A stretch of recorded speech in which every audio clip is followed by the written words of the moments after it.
من گفتم جمشید که من جمشید اسرار روزنامه‌نگار نویسنده مخبری مخصوص روزنامه سمرقند این لحظه غنیمت من شادمان امانلویف استاد مهربان معلم آموزگاری سابقه داری ازبکستان شاعر نویسنده روزنامه‌نگار من شهرت جان تاشقل عظیم زاده روزنامه‌نگار جانشین محرر روزنامه سمرقند سابقه داری هم مهنت هم فخری استاد معلم نویسنده من رحمت الله شریف زاده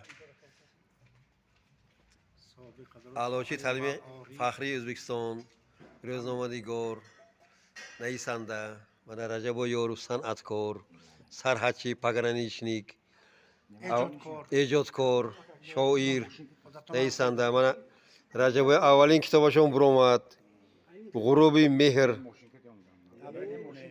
تبریک میکنیم از نام همه یار دوستامون. امروز من خورسنده با هم بینیم گفته امروز من غروب مهر با هم کامل جان جورزاده نویسنده استاد من یک ایجادکاری پرتجربه‌ای که به زبان تاجیکی ایجاد میکنم.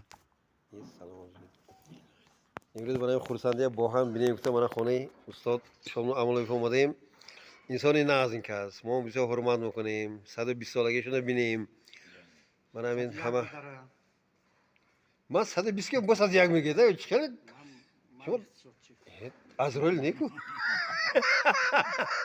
من زیاد گم کس کم میکنم ماتماتیک نی من همین کس ماتماتیک عمری دراز بینید شادم با من همه فرزند نبیره حضورش بینید. من شهرت جان یگیتین است ایرج جان من دخترتون چخیل انسان نامده چخیل مهربانی میکنن غمخوری میکنن من کلتون چخیل دادا جان گفت شما حرمت عزت میکنن نبراتون همیشون زیر ما حاضر نکسیم که من نبری دخترتون و فلاگوریستون کگی آینده با انمون ترجمانی زبان تاجیکی و کنم من شادومو تیار کیسین گفتم من و کدام اینو فخر گفتم شادومو هم شاگرد زور برارسین گفتن که من این شورا جناب سرشون زبان خطی نظم میدونن اینم شادومو تیار کنن اثرای نویسنده تاجیک زبان سمرقند خطی به ترجمه کند. انا شما دو و مسئول وظیفه رئیس همین سپوریش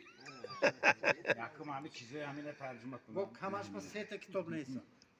کمش با حالی که وظیفه مول ما حالی که میدونی چند تا وظیفه سپردگی 60 سال ایجاد کنم. بعدی من تاشقل بوم سپورش دگی دیام کتابشون مرورن رحمت الله شریف زاده شاید دیام کتابشون مرورشون دکور رجبای یارو دیام کتابی شیراشو براده دکور جمشید که اویدو کتابی کشون برایشون دکور حالا همه وظیفهش کلان دوگیزنی نه ته سرکیتون دکور.